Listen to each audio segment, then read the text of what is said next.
Hi guys, this is Taruni Verma from VN Coaching Classes. Guys, हमारी motivational quote हमें कहती है कि अगर आप फेलियर को अटेंशन नहीं देंगे तो आपको कभी भी सक्सेस नहीं मिलेगी। बिल्कुल सही बोला गया है, क्योंकि अगर आप अपनी गलतियों से, अपने फेलियर से नहीं सीखेंगे, आप उन गलतियों को नहीं सुधारेंगे तो आपको फेलियर ही मिलती रहेगी।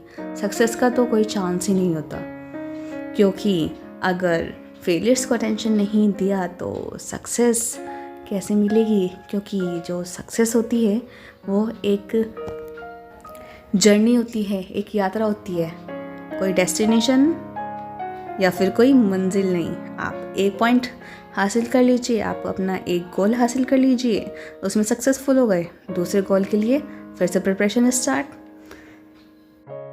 सो गाइस, हमारी NCERT की क्लास 6, क्लास 7 के चैप्टर्स ख़त्म करने के बाद और क्लास 8 के भी 6 चैप्टर्स ख़त्म करने के बाद हम स्टार्ट करते हैं हमारा चैप्टर नंबर 7, बुनकर, लोहा बनाने वाले और फैक्ट्री मालिक।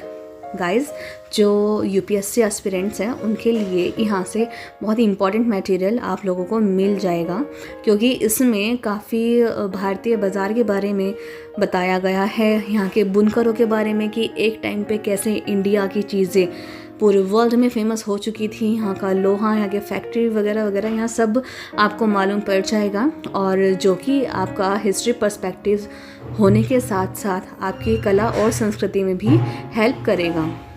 तो गाइस, यहाँ से आप समझ सकते हैं कि कितना इम्पॉर्टेंट ये वाला चैप्टर होने वाला है, और आई होप आप इसको लास्ट तक देखेंगे ताकि आपको कोई भी इम्पॉर्टेंट पॉइंट ना छूटे और आपका एग्ज़ाम भी आपके हाथ से ना छूटे। So guys, let's start our chapter number 7, बुनकर, लोहा बनाने वाले और फैक्ट्री मालिक। और I think and I hope अब तक आप सबने इसको लाइक भी कर दिया होगा, और अगर आप पर फर्स्ट टाइम आए हैं तो आई होप आपने अब तक सब्सक्राइब भी कर दिया होगा। नहीं क्या है, जल्दी कर दीजिए। चलो ठीक है, फिर हमारे चैप्टर की स्टार्टिंग में ही दिया गया है हमें एक सूरत बंदरगाह। सूरत जो कि आज के टाइम पे भी गुजरात में बहुत ज़्यादा फेमस है व्यापार के लिए, बिजनेस के लिए। तो ये पिक्चर है 17वीं सदी में सूरत बंदरगाह पे स्थित व्यापारिक जहाज की। और यहाँ पे एक हल्की सी डिटेल दे रखी है इसकी कि भारत के पश्चिमी तट पर गुजरात स्थित सूरत हिंद महासागर के रास्ते होने वाले व्यापार के सबसे महत्वपूर्ण बंदरगाहों में से एक था। डच और ब्रिटिश व्यापारिक जहाज 17वीं सदी की शुरुआत से ही इस बंदरगाह का इस्तेमाल करने लगे थे, बट 18वीं सदी में इस बंदरगाह का महत्व गिरने लगा। क्यों, क्या था ऐसे रीजंस, या फिर क्या कैसा हुआ, हम पढ़ेंगे आगे। सो हमारे चैप्टर में हम देखेंगे कि हम कपड़ा और लोहा व इस्पात उद्योग के बारे में और इनका विशेष अध्ययन करते हुए कि ब्रिटिश शासन के अंतर्गत भारतीय कारीगरी के उद्योगों की क्या दशा थी। आधुनिक विश्व में औद्योगिक क्रांति बहुत ज़्यादा फेमस है वर्ल्ड हिस्ट्री में, ये वाली पॉइंट। और इसी के साथ साथ ये दोनों उद्योग, कौन सा, कपड़ा और लोहा व इस्पात उद्योग भी बहुत ज़्यादा इम्पोर्टेंट थे उस टाइम के लिए। किस टाइम के लिए? जब औद्योगिक क्रांति चल रही थी पूरे विश्व में।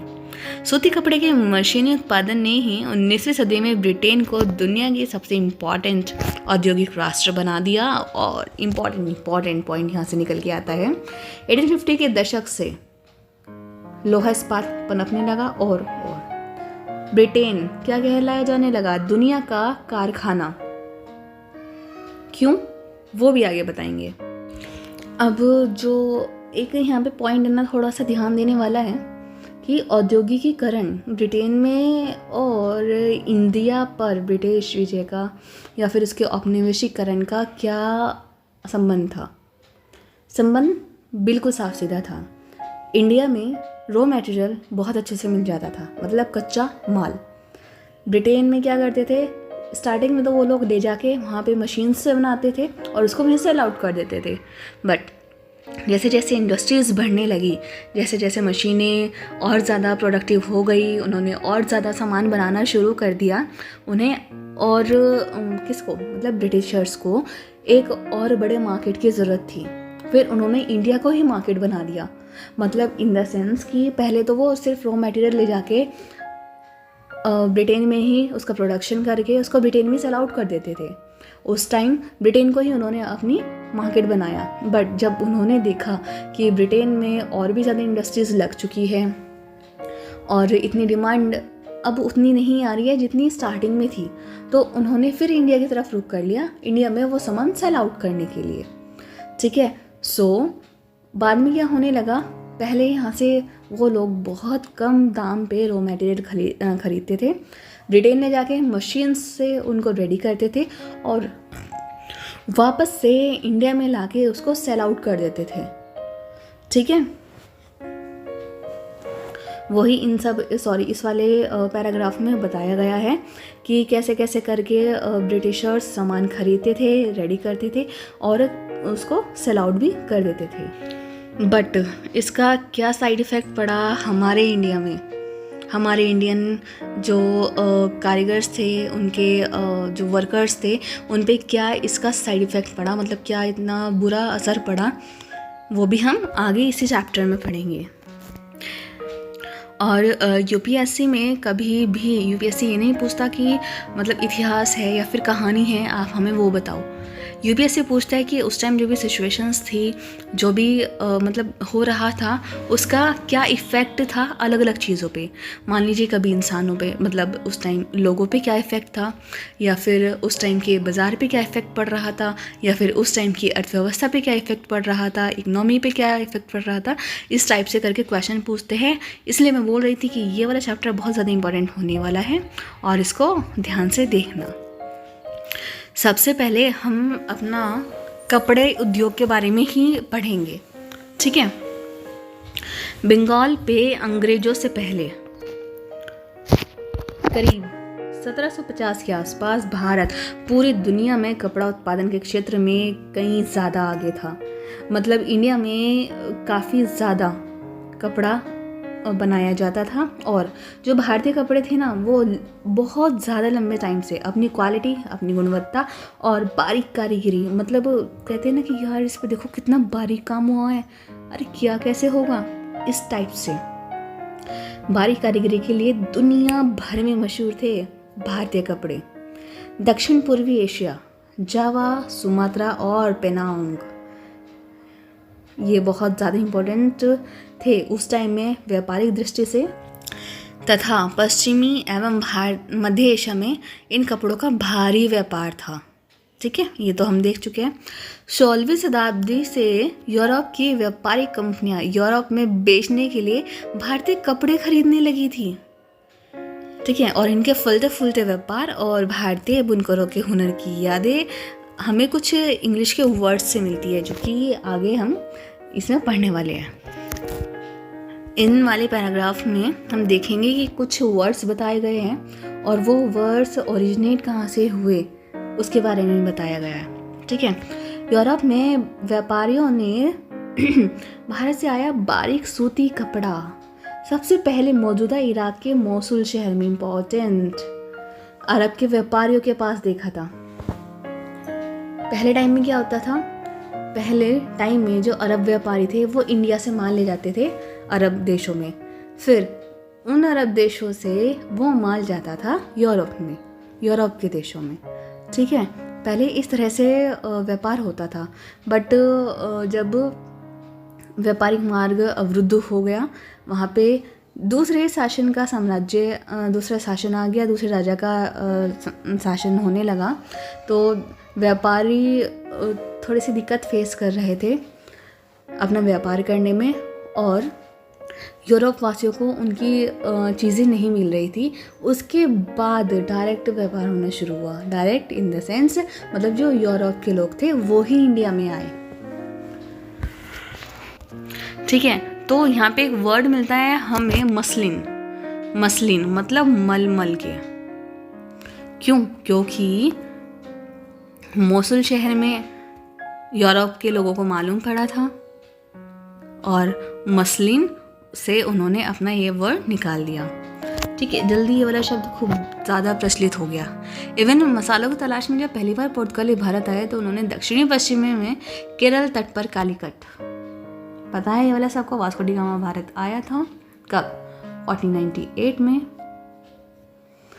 और यहाँ से वे मसालों के साथ साथ सूती कपड़े भी ले गए और कालीकट से निकले इस शब्द को ही कैलिको कहा जाने लगा। इम्पॉर्टेंट गाइस, इम्पॉर्टेंट है, ध्यान से इसको नोट डाउन भी कर लेना अपने नोट्स में। और बाद में हर तरह के सूती कपड़े को कैलिको ही कहा जाने लगा। अब हम देखेंगे हमारे जो इमेज नंबर 3 है उसमें एक ऑर्डर बुक है। उस पेपर पे बताया गया है कि 5,89,000 थानों का ऑर्डर मिला था उस टाइम और उसमें सूती कपड़े और रेशमी कपड़े की 98 किस्मों का जिक्र किया गया था। इम्पॉर्टेंट, यूरोपीय व्यापारी उन्हें पीस गुड्स कहते थे, जो आमतौर पर 20 गज लंबा और 1 गज चौड़ा थान होता था। ठीक है, और ये कब का है? जब 1730 में कौन सा पेपर, जिस पेपर पे ऑर्डर लिखा हुआ है, 1730 में जब ब्रिटिश ईस्ट इंडिया कंपनी ने कैलकाटा स्थित अपने नुमाइंदों के पास भेजा था ऑर्डर। ये देखिए ऑर्डर बुक, ठीक है। और देखिए यहाँ से एक इम्पॉर्टेंट बात और सामने निकल के आती है कि ऑर्डर 2 साल पहले ही करना पड़ता था, क्योंकि ऑर्डर पहले यहाँ आएगा, फिर रेडी होगा कपड़ा, फिर वापस जाएगा, वहाँ पहुँचेगा, इतना टाइम तो आराम से लग ही जाता था। मतलब आप देख सकते हैं कितने लंबे टाइम का प्रोसेस होता था, ओनली बिकॉज ऑफ कि क्वालिटी हमारे इंडियन कपड़े की बहुत अच्छी थी। और यहाँ पे एक छोटा सा हिंट देख लेते हैं, एक इमेज देख लेते हैं एक जामदानी बुनाई के बारे में। ठीक है, 20वीं सदी की शुरुआत में जामदानी एक तरह का बारीक मलमल का होता है जिस पर करधे में सजावटी चिन्ह बुने जाते हैं, मतलब मशीन से उसमें सजावट कर दी जाती थी। इसका रंग प्राय सलेटी और सफ़ेद होता है। आमतौर पर सूती और सोने के धागों का इस्तेमाल किया जाता था। इम्पॉर्टेंट पॉइंट कि जामदानी कढ़ाई में कौन कौन से धागों का इस्तेमाल किया जाता था? सूती और सोने के धागों का। ठीक है, बंगाल में स्थित ढाका संयुक्त प्रांत स्थित लखनऊ जामदानी बुनाई का सबसे महत्वपूर्ण केंद्र थे। इम्पॉर्टेंट पॉइंट निकलते हैं यहाँ से गाइस, इसको नोट डाउन कर लीजिएगा अच्छे से अपने नोट्स में भी और अपने दिमाग में भी। ठीक है, तो अब वापस चलते हैं हमारे ऑर्डर बुक के उस वाले पेज पे ही, जिसमें 1730 में ब्रिटिशर्स ने अपने नुमाइंदों को इंडिया में भेजा था ऑर्डर। ठीक है, उन्हें जिन कपड़ों का ऑर्डर दिया गया था उसमें छापेदार सूती कपड़े भी शामिल थे। उन्हें ये व्यापारी शिट्स, कौसा या फिर बंडाना कहते थे। यहाँ पे जो ये शिट्स वर्ड है ये कहाँ से आया है? हिंदी से। क्यों? क्योंकि जो हिंदी में कहते हैं ना छीट के कपड़े हैं या फिर छीट शब्द होता है, यहाँ पे छीट का नॉर्मल सा मीन है रंगीन फूल पत्तियों वाले छोटे छाप के कपड़े। ठीक है, और 1680 के दशक तक इंग्लैंड और यूरोप में छापेदार भारतीय सूती कपड़े की ज़बरदस्त मांग हो चुकी थी। ठीक है, 1680 के दशक तक इंग्लैंड और यूरोप में छापेदार भारतीय सूती कपड़े की ज़बरदस्त मांग पैदा हो चुकी थी, और आकर्षक फूल पत्तियों से बारीक रेशे और सस्ती कीमत की वजह से। बल्कि यहाँ पे आम लोग भी नहीं पहनते थे इसको, यहाँ के रईस भी नहीं, यहाँ की महारानी भी भारतीय कपड़ों को पहनना बहुत पसंद करती थी। और बंडाना शब्द का इस्तेमाल गले या सिर पर पहनने वाले चटक रंग के छापेदार गुलूबंद के लिए किया जाता है। इम्पॉर्टेंट, बंडाना वर्ड कहाँ से निकला और हिंदी के ये बांधना शब्द से ओरिजिनेट हुआ है। ये देखिए छीट के कपड़े का उदाहरण, और यहाँ पे बताया भी गया है कि मसूलीपट्टनम आंध्र प्रदेश में बारीक कपड़े पर छपाई मतलब छीट 19वीं सदी के मध्य में ईरान और यूरोप के निर्यात होने वाले छीट का सबसे बढ़िया एग्जाम्पल। ठीक है। और बंडाना शब्द हिंदी के किस वर्ड से निकला है? बांधना। ठीक है। और इस श्रेणी में चटक रंगों की ऐसे बहुत सारी किस्म के कपड़े आते थे जिन्हें बांधने और रंगसाजी की विधियों से ही बनाया जाता था। बल्कि इसमें तो और कई तरह के दूसरे कपड़ों का भी जिक्र है जिनका नाम उनके ओरिजिनेट होने वाली जगह से है। ओरिजिनेट मतलब वहाँ पे उनका जन्म हुआ, उनके जन्म स्थान के अनुसार लिखा गया है। कासिम बाजार, पटना, कैलकाटा, उड़ीसा, चारपुर एक्सेट्रा आदि। इन शब्दों के व्यापक प्रयोग से मालूम पड़ता है कि दुनिया के विभिन्न भागों में भारतीय कपड़े कितने ज़्यादा मशहूर हो चुके थे। और ये देखिए बंडाना डिज़ाइन का एग्जाम्पल 20वीं शताब्दी के प्रारंभ में। कपड़े के मध्य से गुजरती लकीर को देखिए, जानते हैं क्यों है? दरअसल इस ओढ़नी में 2 बांध कर रंगे गए हैं, मतलब टाई एंड डाई। इनको बांध के तब जाके इसको डाई किया गया। पहले इसको यहाँ से टाई किया गया, फिर इसको डाई किया गया। पहले इसको मतलब यहाँ से बांध दिया, फिर इसको रंग दिया गया। रेशमी कपड़े के टुकड़े को सोने की कढ़ाई के जरिए एक दूसरे में सी दिया गया। ठीक है। जो रेशमी कपड़ा है ये वाला और ये वाला, तो इसमें जो सोने की कढ़ाई के जरिए एक दूसरे में सील दिया गया मतलब सील दिया गया। और बंडाना शैली के कपड़े अधिकांशतः गुजरात और राजस्थान में बनाए जाते थे। कहाँ पर बनाए जाते थे? राजस्थान और गुजरात में। गाइस यहाँ से ये वाला इम्पोर्टेंट पॉइंट आता है कि जो बंडाना शैली के कपड़े हैं अधिकांशतः कौन से राज्यों में बनाए जाते थे? राजस्थान और गुजरात। ठीक है guys, so please do like, do subscribe, do share and मिलते हैं हमारी नेक्स्ट वीडियो में। Till then take care.